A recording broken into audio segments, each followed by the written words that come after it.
What's going on? It's Dapper Don, and I'm excited to welcome you all back.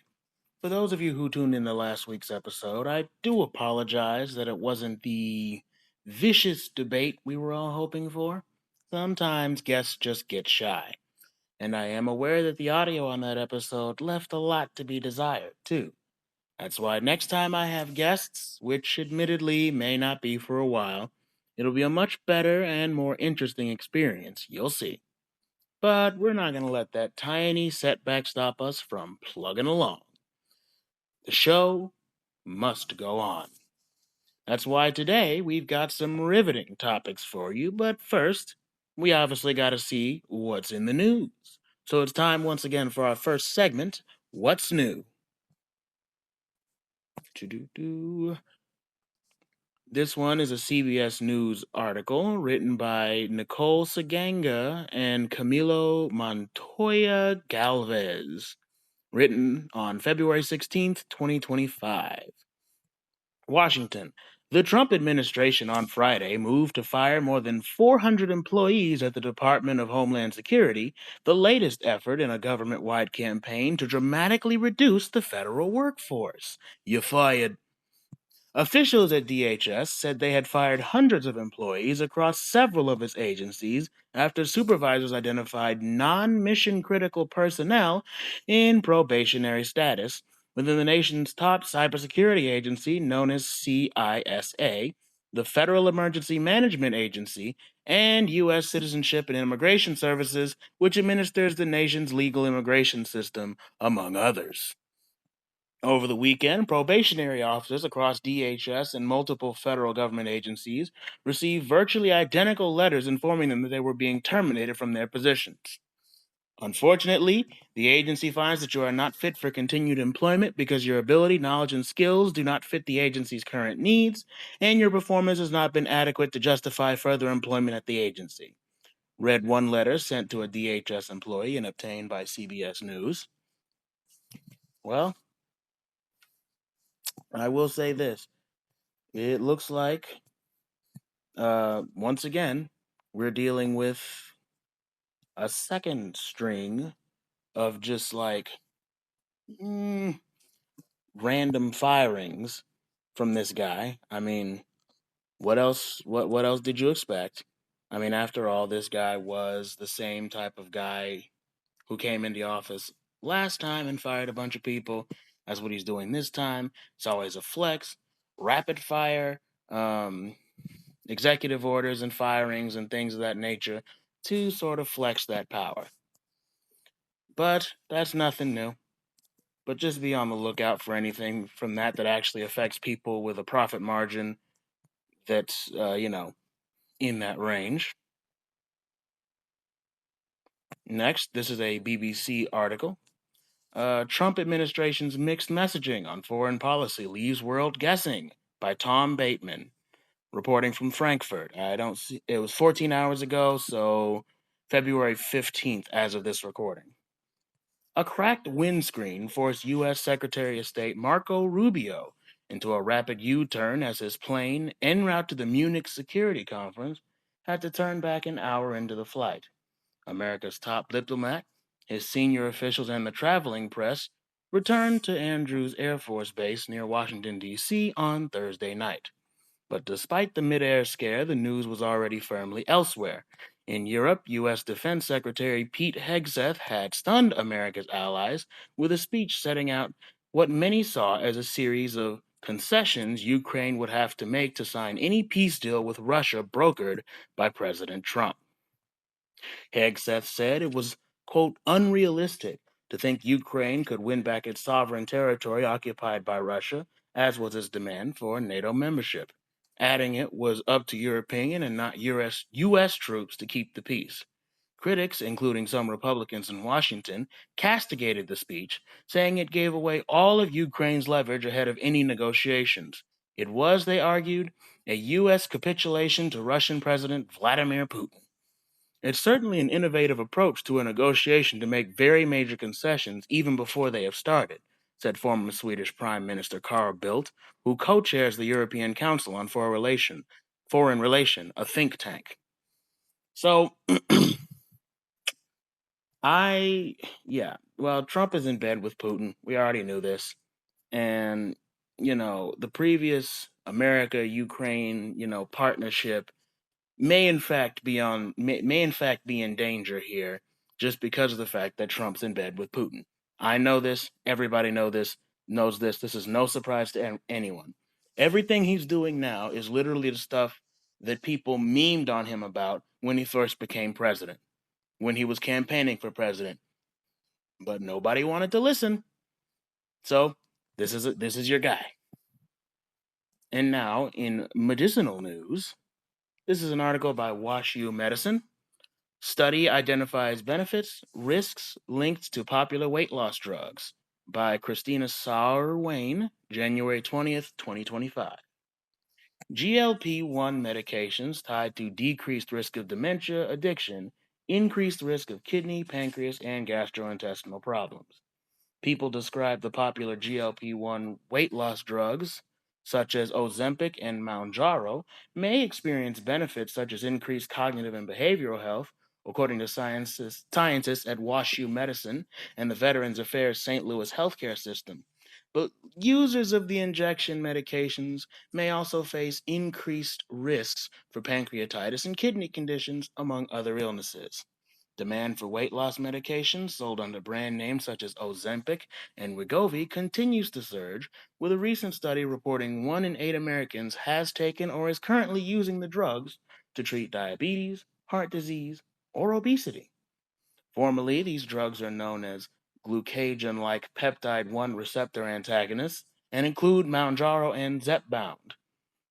Informally, media, patients, and even some physicians have dubbed GLP-1 medications as miracle drugs because of the profound weight loss among users. While these health benefits are well established, information is sparse on the drug's effect across the body's organ systems. Now, scientists at Washington University School of Medicine in St. Louis and the Veterans Affairs St. Louis healthcare system have systematically evaluated health outcomes among more than 2 million people with diabetes taking the popular weight loss drugs. They found widespread associations with benefits to cognitive and behavioral health, while also revealing increased risk for pancreatitis and kidney conditions, among others. The study is published January 20th in the journal Nature Medicine.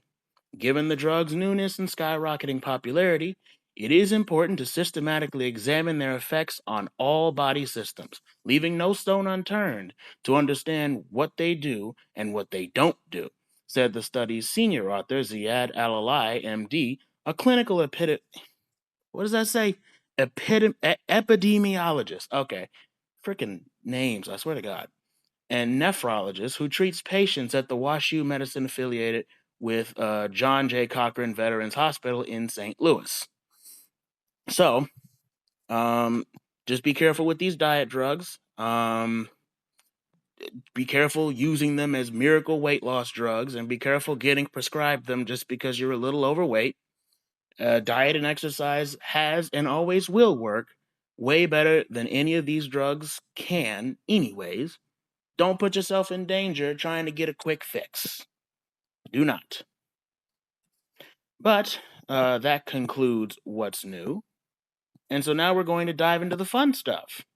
Our first segment, entitled Let Black Women Be Weird Again, is in relation to me finding an interesting video, which I'll link in the description, talking about black women and how they're often put in a box when it comes to what they're allowed to be interested in, how they're allowed to dress, and even how they're allowed to talk.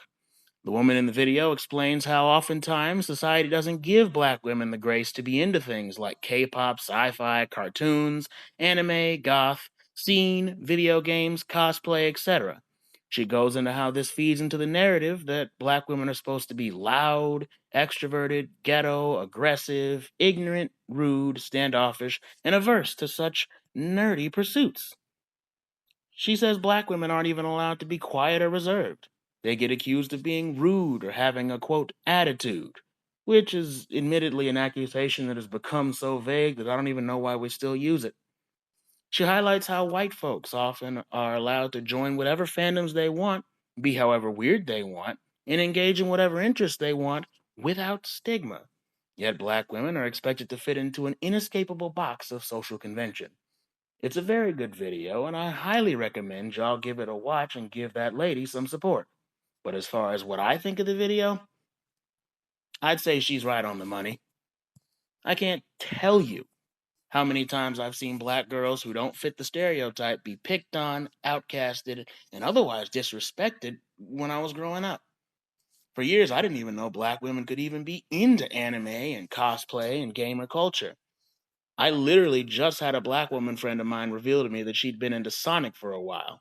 And I was actually shocked to hear that because for as many fans as that blue bastard has, I never for a second imagined that black women fell anywhere near that camp. The stereotype has become so pervasive that it's even affected a lot of people's ability to even picture things like that. I'm sure there are black women into things like Undertale, Dragon Ball Z, One Piece, Star Wars, Lord of the Rings, and the virus that is the furry fandom. Yet I, and I'm sure many of you, just can't picture that. I mean, can you believe that? And sure, you can argue that these spaces are so tightly packed with white people that they make no room for black people. But a counterpoint to that is that there is no shortage of black men into these things who proudly display that they're into these things. Some of them are so recognizable for it, they become social media stars. And while there are a lot of nerdy black women social media stars too, there there just isn't enough of them, it seems, to break that just wall of a trope that black women are just these brutish, big booty dummies that only care about their looks and the next dick they can hop on. But why is that? Well, I've got a few articles here to see if we can't sniff out some reasons. This first one is coming from Team Vogue. On Lizzo, Megan Thee Stallion and Black Nerd Girl Culture by Stitch. This is December 26, 2022. Um, Megan Thee Stallion is one of the most dynamic performers of our time. This is on Megan Thee Stallion. She's done a couple cosplays and she's referenced a few nerd things, and apparently that was a huge surprise to a lot of people. She can fire up a crowd in seconds and get hotties throwing it back with just a few lines of her ferocious verses. I already don't like the wording of this article. But one of my favorite things about her is her unsubtle embrace of fandom in nerd culture, which helps black girl nerds take up space in a fandom environment that is often hostile to us. Because of the aforementioned stereotypes, um, when we think of, quote, fandom as a part of popular culture, the first visualization of a fan, as many people think of it, isn't a black woman. Even when we're talking about a piece of media that centers black women or black characters, period, like Black Panther, many people don't imagine black women as their first, second, or third idea of a fan in those fandoms. Well, see what I told you? See what I told you? It's backed up. It's backed up. I be knowing what I'm talking about. But that doesn't mean that we're not there or that we're not fans. Oh, fuck a pop up, excuse me. Aside from her loud anime standing, Megan Thee Stallion is a loud and proud fan of BTS, which is a K-pop group, along with being one of their peers and collaborators. And she recently got her geek on while gushing about the latest season of Stranger Things on the Tonight Show starring Jimmy Fallon. Seeing Megan be unapologetically gush about the nerdy pieces of media that she's into while fueling a fandom of her own is incredibly inspiring. But more than that, it's validating to see Megan be shamelessly herself, a nerdy black woman in a way that tells millions of people we are nerdy too. And she is just one of many people, like the girl in that video that I just referenced earlier, who are sick and tired of not being allowed in these spaces simply because of the color of their skin in combination with their gender. And it creates a hostile environment. It truly does. And it's just, as humans with diverse mindsets and brains, we're all just meat sacks. So why aren't we allowed to go and do the things that we want to do, like be into nerd stuff? Because at the end of the day, we're all just meat sacks. It matters very little whether it's a white boy or a black girl that's into Sonic.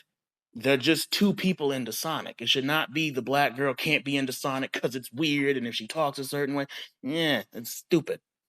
But anywho, This next article is from the Pioneer Online. How the and this is and these articles are going to be from the point of view of them like trying to change this, but rest assured it's still a problem. How the awkward black girl changed how we see black women on the screen by Arwa Ahmed Dahir, contributor. This was in 2019. The representation of black women on television has generally lacked real experiences and depth.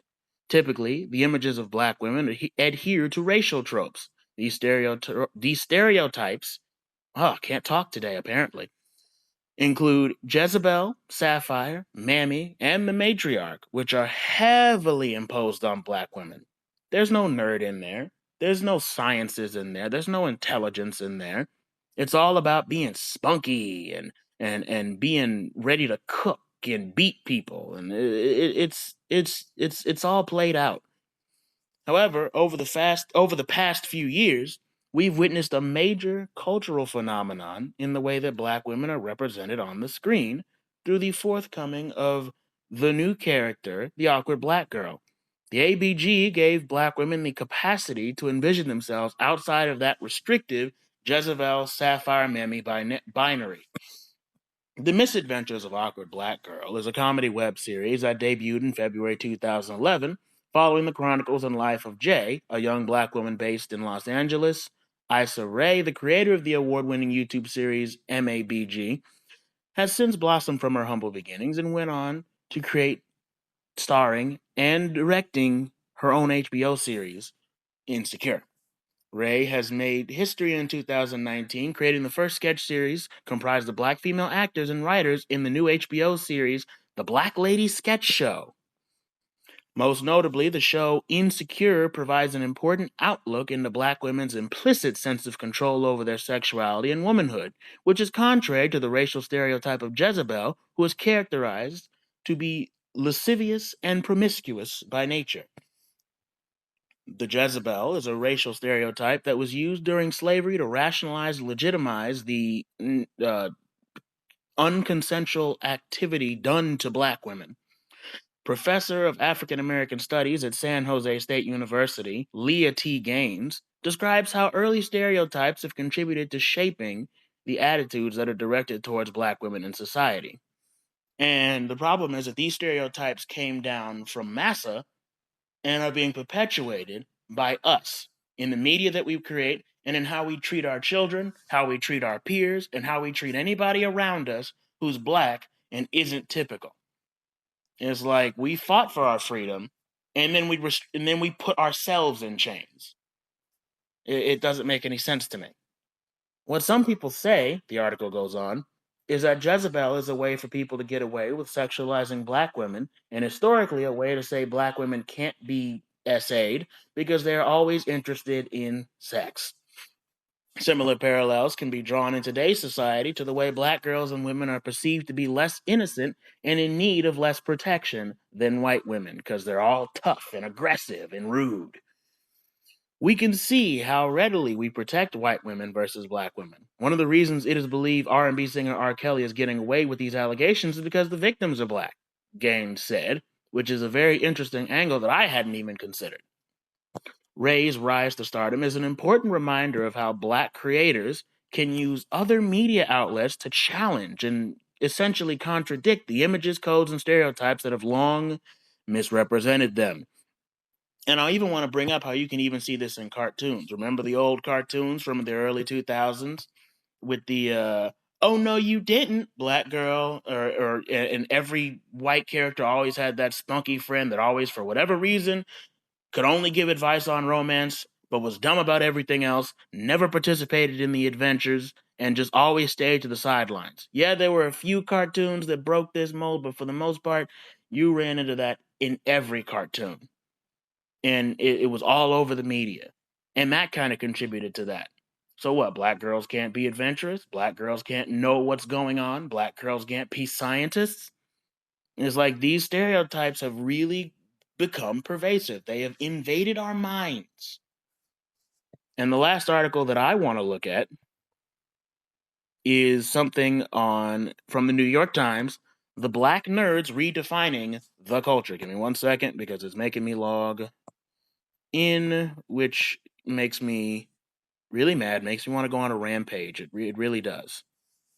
Fucking New York Times, I swear. The Black Nerds Redefining the...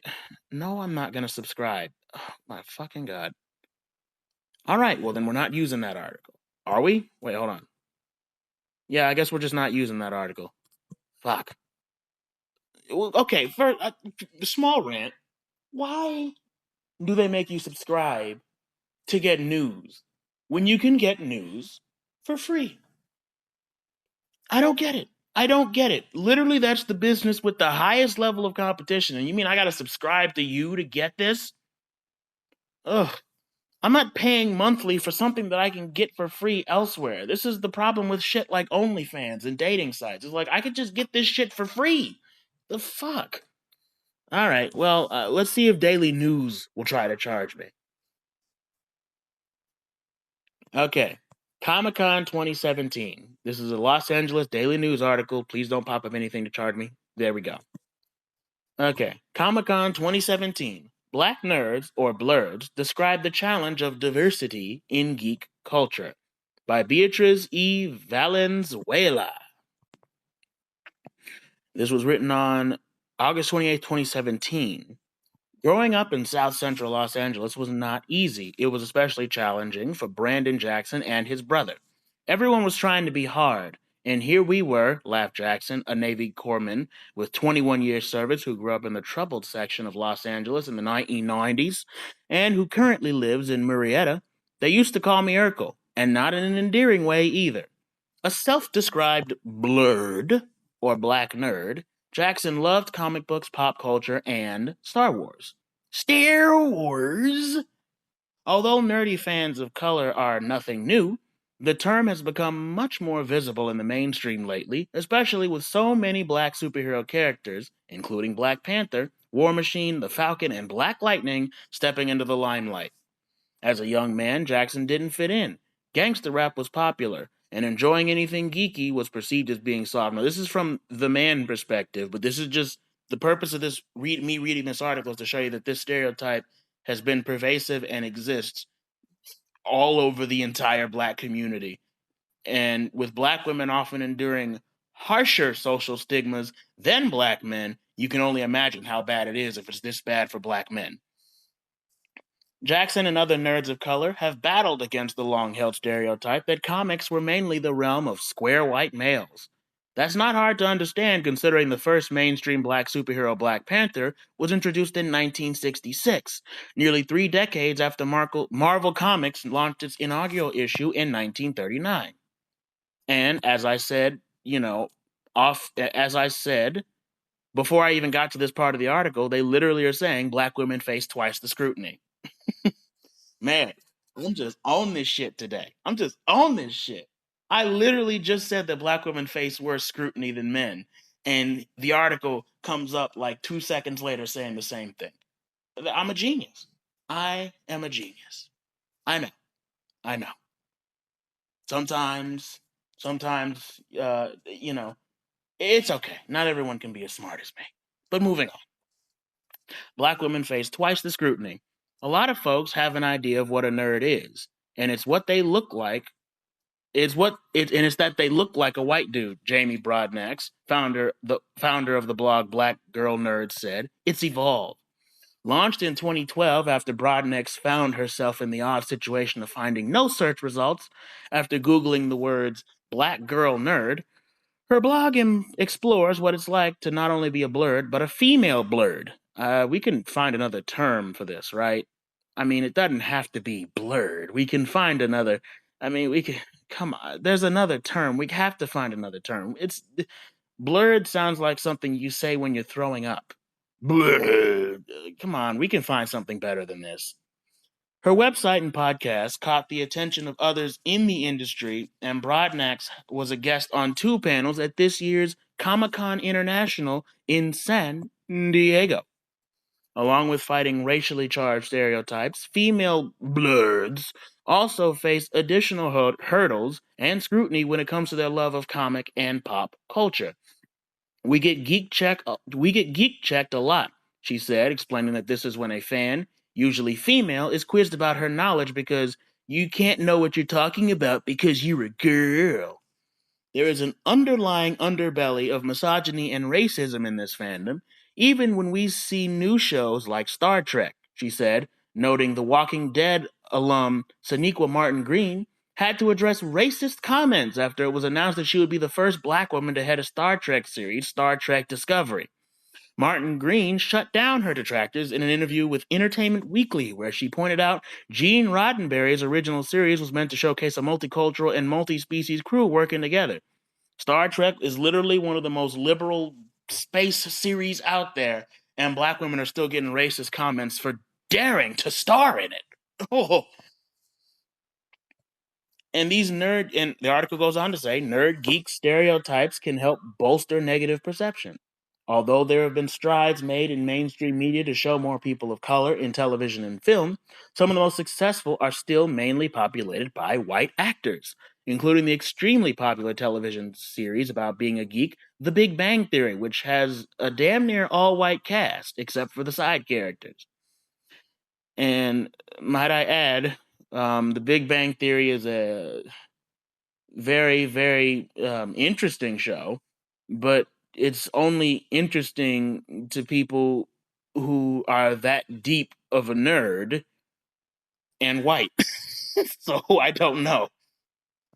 The whole perception is that geek and nerds are not cool, and that's the thing that allows the stigma to remain, said Daryl DMC Daniels, founding member of the pioneering hip-hop rap group Run DMC and lifelong Marvel Comics fan. That's right, the rappers are nerds.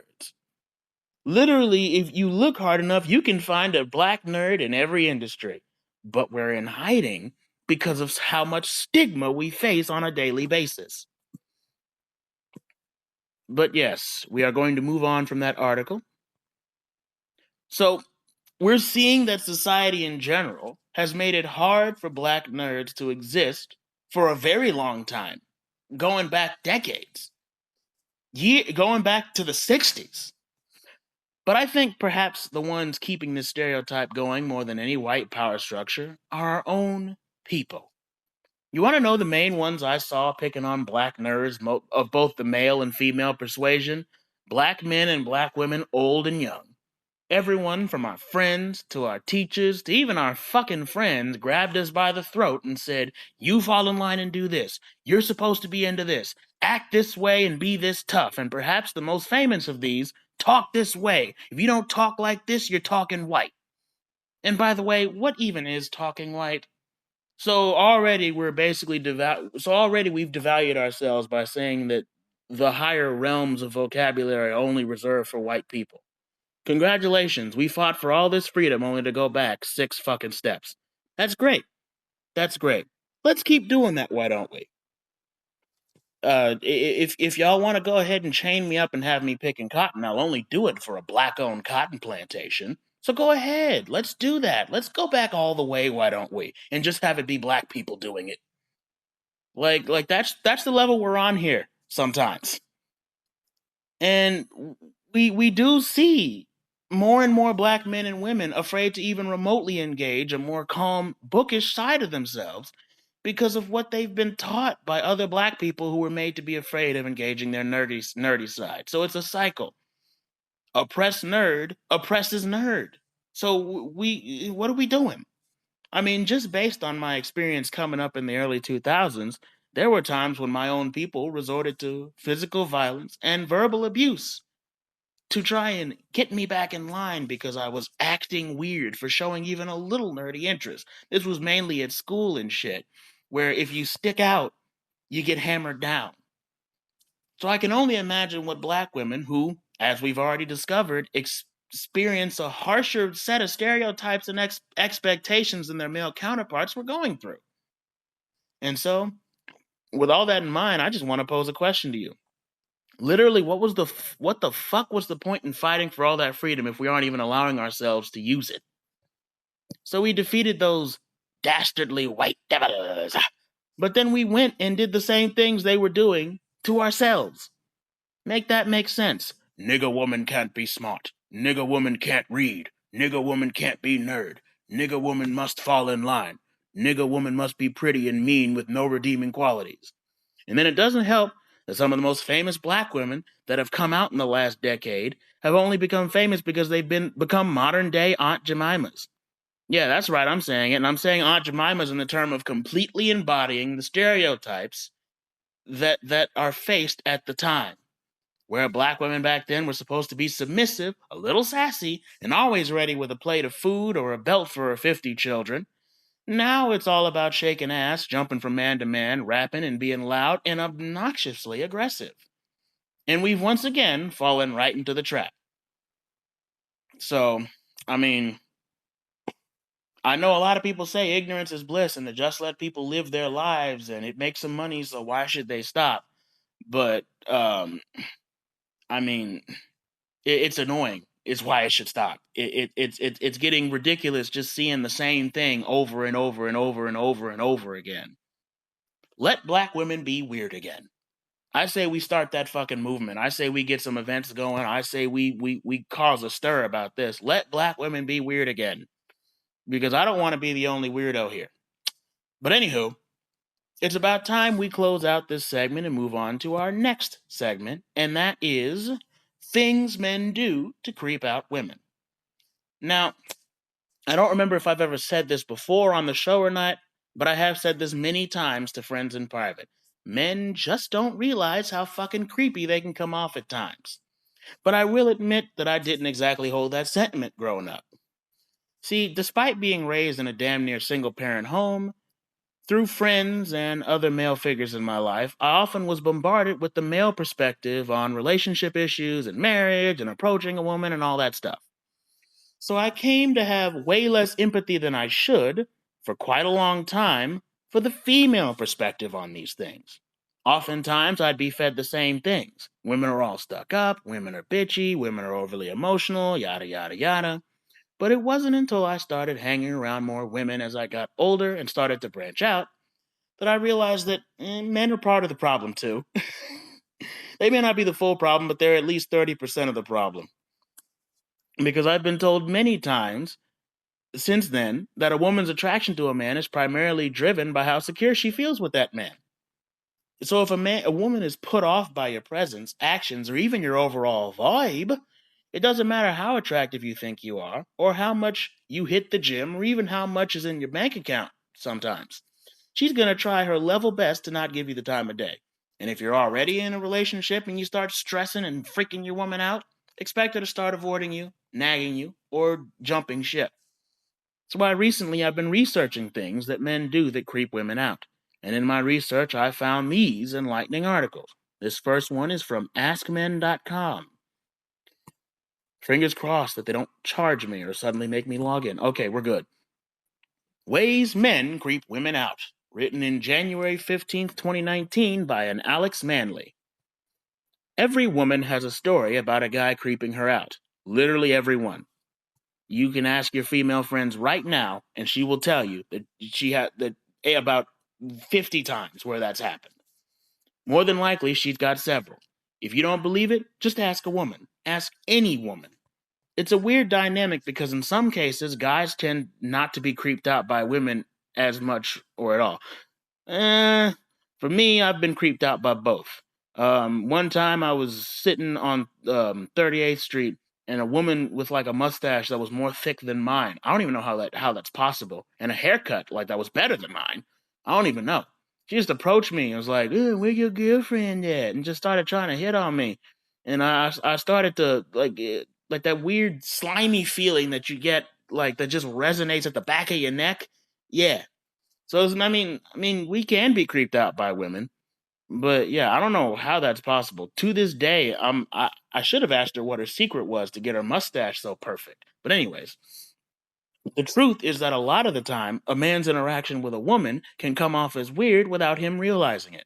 Sometimes it's done while just going about their daily business. Other times it's done while acting in a specific way that they think comes across one way, but in fact comes across just, you guessed it, creepy. If you have to ask yourself if you've ever accidentally creeped a woman out, chances are you certainly have. It's not a crime, at least. Many forms of creepiness aren't. But that doesn't mean you should behave in skeevy or even potentially skeevy ways. To save you from getting a reputation as a creep and to save the women you encounter from the stress of labeling you as a potential serial killer that's gonna chop their head off and stuff like that, here are some things that creep women out that you should know about, including quotes from real women about their experiences. 1. Stalking online or in real life. Oh boy. A guy once went into my friend's work to ask her for my number. I think he tracked down where she worked via Instagram, or maybe he had seen her there before. Anyways, he saw me at an event and didn't talk to me, and then went to ask for my contact details. Both my mom and I have previously had stalkers, so that triggered me and I was on high alert. I even discussed safety measures with my boss. AH. Anyone with an internet connection and the ability to type can find out a lot about you with some real effort, but that doesn't mean they should. Internet stalking is incredibly common these days, and it's not limited to guys finding a woman's Instagram and messaging her there after she doesn't swipe right on them. That type of online stalking sets off alarm bells for most women.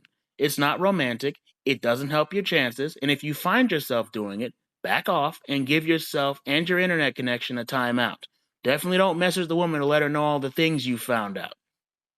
Guys do this. I don't know what they think is supposed to be the effect of it. And again, I've had guys do this to me. I don't know what they think is supposed to be the effect of this, but they're not going to magically want you just because you've suddenly popped up in their message requests. Oh, he's so persistent, hunting me down like a tiger hunting down a gazelle. I wonder if he's going to maul me to death. So romantic. Even creepier than online stalking is IRL stalking.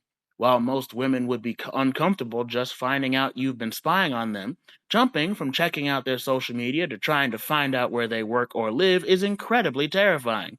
You might think you're giving yourself a good shot at a relationship, but here's a pro tip. You're giving yourself a good shot at a restraining order. You wouldn't want a random person showing up at your office trying to talk to you because they want to take you out on a date. Women don't either. And that's the truth. If you wouldn't want it done to you, don't do it to them. That is literally the easiest way to make sure you're not creeping anybody out. And most people can barely do that. And I know with the advent of COVID and shit that, relationship building has become harder than ever. But there's still things that you just don't do. Like number 2 on this article, for instance, not taking no for an answer. I used to work at a coffee shop where one guy would come in and always talk to me about the music that was playing. He'd order a coffee, sit for hours, and comment on the music every half hour or so. It's honestly a nice way to start a conversation, but when that conversation doesn't show any signs of going anywhere, maybe give it up. Recognize that women who work in retail or food service are giving you attention because it's their job, not because they actually think you're friends. Oh my God, you would not believe the amount of times I've been stuck in line seeing this crap. No, the lady working at Chick-fil-A does not have a thing for you just because she says, "May I help you?"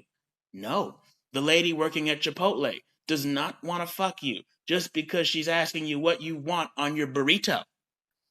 Basic attention does not mean interest, which means that you should not be holding up the line. All I want to do is get my chicken sandwich and get out of there, and then I gotta watch a dollar store Casanova over here. It, and I'll get into this later, but watching it is a cringeworthy spectacle too. It's like you don't look charming, you look like a fool. But back to the article. There's a reason that horror movie villains can often be described as relentless. Someone or something that keeps coming after you and won't give up is kind of terrifying. A guy who can't take no for an answer might think he's simply being persistent or romantic, but a lot of the time, the woman who's fending off his advances is creeped out or just genuinely terrified. A guy who doesn't care what a woman thinks or feels is definitely creepy, explains Tina B. Tessina, PhD, psychotherapist, and author of Dr. Romance's Guide to Finding Love Today. He's telegraphing that he doesn't value her mind or feelings. I'm going to tell you right now what the thought process is. If you're talking to a woman and she's not interested and you keep blabbering, and as men, we've all been guilty of this at least once, you know what she's thinking instantly? What other situation am I going to be in where I convey that I don't want it and he just does not fucking listen or pay attention at all? They're not thinking, oh, he's so charming the way he won't leave me the fuck alone. They're not thinking that. That thought has never entered into anybody's head ever. This doesn't need to be overtly sexual or suggest anything off-putting. All it means is that you're not reading a woman's subtle signs and that she's not interested in you or your conversation, whether she's giving you short, clipped responses, closed-off body language, or something else entirely. And again, as men, we've all been guilty of this at least once. It happens. But the point is, you don't want to keep doing this. You don't want to make this a habit. If a woman wants to talk to you, she'll engage in conversation and come talk to you. In short, you won't be the one starting the chat all the time, and if you are, it's time to back away. Hell, I just had to back away recently from some people where it seemed like I was putting in all the effort. And these were female friends. But I'm not going to be that guy that gets put on somebody's fucking blog, right? If they don't convey direct interest, you back off. That may even be labeled as presumptuous or insecure, but I'd rather be presumptuous, insecure, and flighty than creepy. If you think a woman labeling a talkative guy as creepy is overreacting, consider that they may have past experiences with how bad things can get when men don't take no for an answer. If she's been essayed, abused, assaulted, or harassed, she's much more likely to be on high alert for guys who cross boundaries without thinking much of it. 3. Being overly forward. Oh boy. If I accept his friend request and he starts liking every single photo, messaging me with something like, "Hey, hottie," with a list of interview-like questions, that guy is getting unfriended and blocked. Facebook is not an online dating site. It's creepy when men use it as such.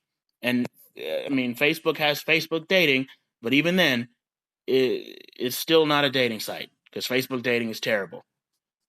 If you grew up learning about manhood from traditional sources like North American pop culture, chances are you learned that men have to be forward in order to win a woman's heart.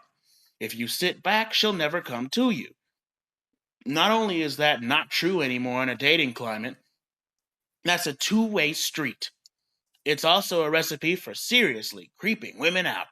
These days, women are more and more on guard against guys who try to initiate flirtation out of the blue when they're total strangers.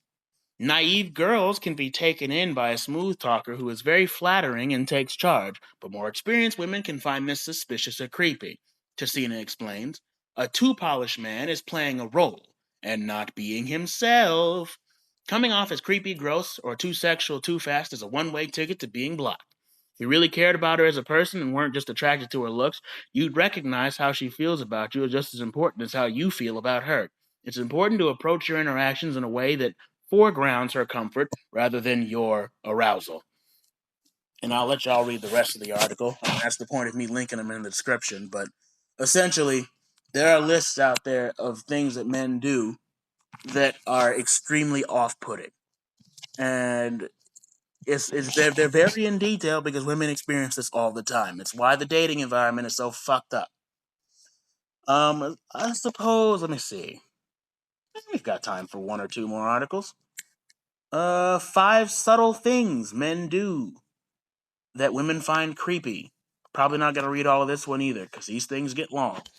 Randy Withers, it's a 6-minute read, and it was posted whenever, I guess. Men try a variety of different methods to connect with women they find attractive. Many are harmless, some are even effective. Others, however, give off the wrong vibe. The vibes! Sometimes what men think of as flirtatious comes across as downright creepy. Often they are left wondering what they did wrong when an interaction goes south. Usually, women are protecting themselves based on limited information. They have to consider their safety in ways men do not. Men are afraid of rejection, while women fear physical harm. Most men are harmless, but women have no way to know if the man talking to them is safe. Often women will shy away to protect themselves. While there are many examples of men's creepy behavior, the ones mentioned below are the most common. Unwanted touching, telling women to smile, asking them if they live alone, which is just like, really, dude? Refusing to take no for an answer, and too much too soon. And these are things like, I haven't heard the "do you live alone" yet. I've seen the refusing to take no for an answer. Like if they're using exit phrases or trying to get out of a conversation with you, just let them go. Too much too soon. I mean, we've all done this. We've all been in high school, pushing that stuff towards the forefront. pushing everything, putting everything in it. It gives people the heebie-jeebies. Don't do it. Don't treat every interaction with a woman like it's your last. That is not how you live. And don't tell a woman to smile. How about we don't tell anybody what to do? Don't tell anybody anything at all. Unwanted touching. Leave them alone. Don't do it. Don't put your hand on her thigh. Don't touch her shoulder. Don't try and do that weird thing where you squeeze by her and put your hands on her sides. Don't do it. Just leave it alone. Leave it alone. That ain't yours. And I'm not going to read all of this. We've only got so much time. And the time is really based off of how tired I am. But we've only got so much time. But yeah, it's just this is all stuff that is off-putting. And it's stuff that all these pickup artists tell you to do. And none of it works. None of it works. But back to the thing. I'm not guiltless. I and many other men have been guilty of at least one of these things. Like I said, I grew up with the male perspective on dating and relationships. And I was a pretty awkward kid growing up. So oftentimes I did some of these things without even realizing it. And it doesn't help that a lot of these damn pickup artists will tell you to do things in an attempt to seem dominant that come off as even more predatory. I've talked about pickup artists in one of my episodes. Be sure to check that one out. Now, we ain't mind readers, and speaking for myself, subtlety is not my strong suit. But it is still our responsibility to at least pay attention to the signals we can see. Uncomfortable shifting, avoiding eye contact, flinching away from physical contact, constantly using exit phrases, etc. These are things that most men can see whether they're approaching a lady just trying to fill up her car in the dead of night, or hitting on the barista at a coffee shop, which is something I'm surprised people still do, to be honest. You know when a woman is into or not into you. And make no mistake, I'm not saying that some women don't take it too far. I'm aware of the weird dynamics between men and women in today's world, and that a man can be called creepy just from looking at someone 2 seconds longer than they should. But generally, it just looks so fucking cringy from an outside perspective when you see a man hitting on a woman who's clearly not interested or creeped out. I've been to many a bus station, gas station, bar, club, college outing, grocery store, and even bank where the same old story plays out. Guy walks up to a lady just minding her own business, runs off at the mouth, either teasing or criticizing her or trying to talk about some nonsense. She politely uses exit phrases the whole time, like, "Oh, that's cool. Well, I hope you have a good day," or "Man, we should talk about this some other time. I'm busy." And if she goes to walk away, he follows her to the ends of the earth until he can get her number or some other way to contact her. I once saw a guy do this exact thing to a girl as they were getting on the bus with me. Both her and the guy were getting on the same bus as I was. Not I was talking to them. I don't talk to people on the bus. I'm not crazy. And the girl ended up getting off at an earlier stop before the guy could get her number. And the guy ended up getting stuck all the way in Greenwood, Indiana, a far cry from where he lived. And the whole time, you could just hear her dodging questions and only giving him scarce details about her personal life, trying her best to withstand a bus ride with this fool. I found it interesting, truly, but that's only because I enjoy torturous levels of cringe. To anyone else, it'd be like nails on a chalkboard.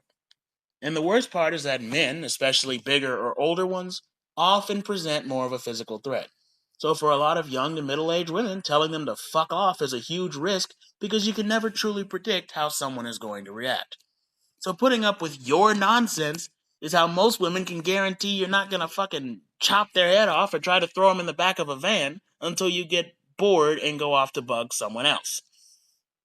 Imagine being forced to sit through someone's awful, cringe-worthy dialogue advances to make sure you don't get assaulted. Doesn't that feel like you're back in a corner, like you're just like you're prey? And see, in my case, I don't even have to imagine it. I'm bisexual, which to some of my fellow gays, bisexuals, and pansexuals means I'm fresh meat, apparently. I've had no shortage of these approaches thrown my way, both online and physically. Dudes, I was Ubering to Pride one year, and the fucking driver hit on me in a way that made my skin crawl, I'm telling you. He looked me up and down, smiled that one-tooth fucking smile that all these fucking guys seem to always have, and said, in a tone that crawled out from the depths of some Cat Williams movie, "I like 'em thick." Never have I felt my skin crawl that much before or after. And what the fuck was I supposed to do or say? He was bigger and he was my ride. He had the power, so I just had to sit through that and similar advances all the way to my destination.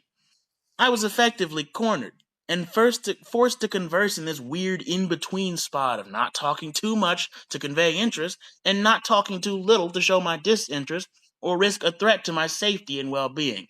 It was awful. All it takes is a little self-awareness, guys. All it takes is a little self-awareness. But anywho, that concludes today's show. If you liked this episode, or even if you hated it, be sure to like, subscribe, hit the bell, etc., etc. Make sure to go follow me on Instagram at DapperDon1012. And if you want to be a part of next week's show, you can message me there or on Facebook at Don Piper as well. Be sure to follow there as well. All the articles I used, videos I referenced, and my socials will be linked in the description. And make sure to tune in next Wednesday at 6:30 p.m. on the dot for an all-new What's Going On with me, your illustrious host, Dapper Don. You don't want to miss what I have in store. Peace!